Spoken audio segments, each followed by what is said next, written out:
মাতপুরের মনসা মায়ের মহিমার কথা জানি না, তবে এটা বুঝেছি যে আজকের দিনে এই মন্দিরে সশরীরে উপস্থিত থাকতে পারলে আলাদা একটা মানসিক তৃপ্তি পাওয়া যায়। আর সেই মানসিক তৃপ্তি উপলব্ধি করতেই বাচ্চা থেকে বুড়ো সবাই এত ভিড়েও প্রচণ্ড গরমকে উপেক্ষা করে মায়ের মন্দিরে উপস্থিত হয়। এই জন্যেই এই মেলা জনসমাগমের দিকে পশ্চিমবঙ্গের দ্বিতীয় বৃহত্তম মেলা।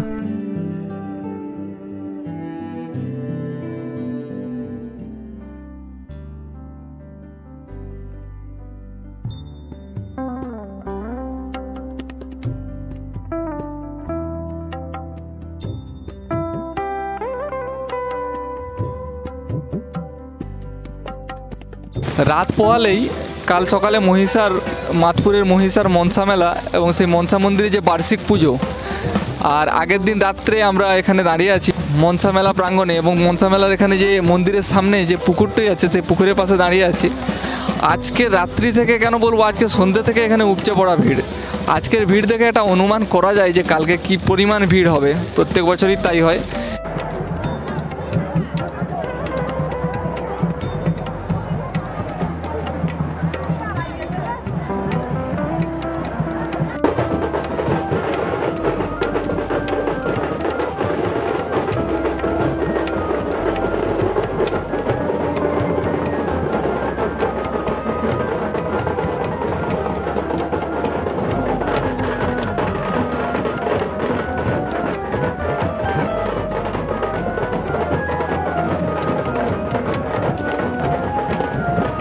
জাস্ট কিছুক্ষণ আগে অভিনেতা তথা আমাদের ঘাটালের সাংসদ দীপক অধিকারী দেব এসেছিলেন এই মেলার উদ্বোধন করতে।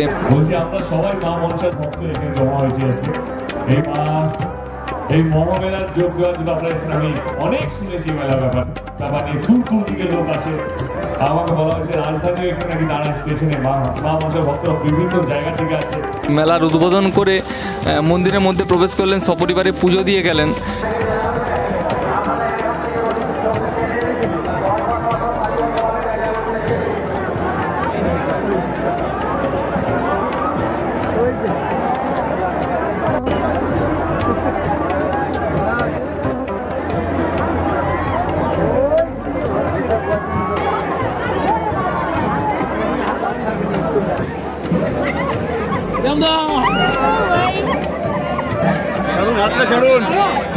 তাকে দেখার জন্য তো ভিড়টা একটু বেশি ছিলই, কিন্তু আমি হলফ করে বলতে পারি যে প্রত্যেক বছরই আগের দিন রাত্রে ভিড়টা এরকমই থাকে।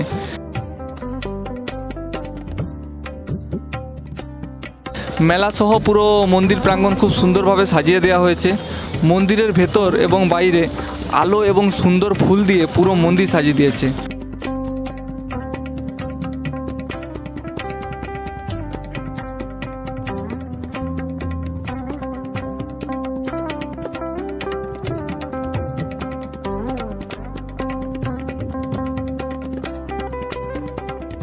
মন্দিরের ভেতরে আজকে কাউকে প্রবেশ করতে দিচ্ছে না এবং কালকেও দেবে না। সারিবদ্ধভাবে বাঁশ দিয়ে বিভিন্ন সারি করে দেওয়া আছে, ওখানে দাঁড়িয়েই দর্শনার্থীরা এবং ভক্তরা পুজো দেবে।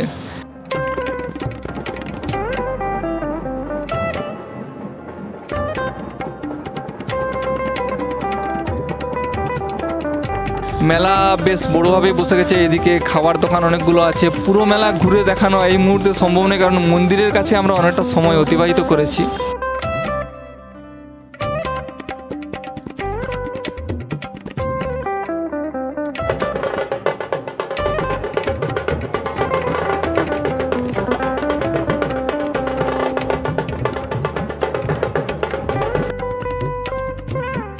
পুজো কমিটি বা মেলা কমিটির পক্ষ থেকে এখানে বাথরুমও করে দেওয়া আছে, এবং যেসব ভক্তরা আগের দিন রাত্রি থেকে আসছে তাদের থাকার জন্য ওপরে তিরপল দিয়ে খুব সুন্দরভাবে থাকা এবং শোয়ার জন্য জায়গা করা আছে।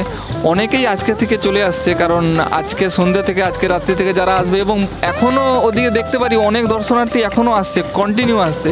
যারা আজকে রাত্রি থেকে আসবে তারা কালকে ভোর থেকে লাইন দিয়ে সকাল সকাল পুজো দিয়ে বাড়ির উদ্দেশ্যে বেরিয়ে যাবে। যারা একটু পরে আসবে কালকে সকালে এসে, আসলে এখানে ভিড়টা এত পরিমাণ হয় যে একসঙ্গে সব দর্শনার্থী আসার সাহস করতে পারে না, আসে পুজো দেয় চলে যায়, তাতেই ভিড়টা হয় উপচে পড়া। তো কালকে কী ধরনের ভিড় হয় সেটা দেখার আশায় থাকলাম।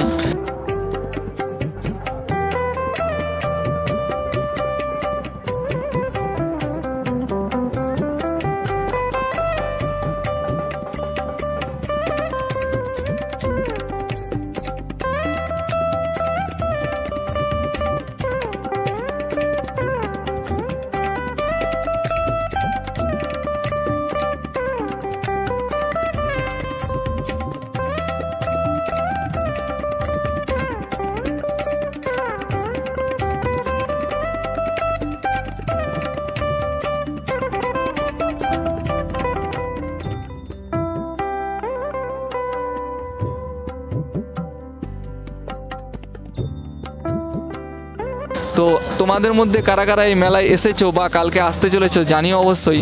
আমি তো এই মেলার আগের দিন রাত্রে এই মানে মন্দির প্রাঙ্গণ এবং এই পুকুরের চারদিক এই জায়গাটার থেকে বেশ আলাদা একটা অ্যাটমসফিয়ার, আলাদা একটা মানে অনুভূতি পাওয়া যায়, যেটা সত্যি খুব ভালো লাগে। সেই টানে প্রতি বছরের মতো এবছরও এসেছি মনসা মন্দির প্রাঙ্গণে।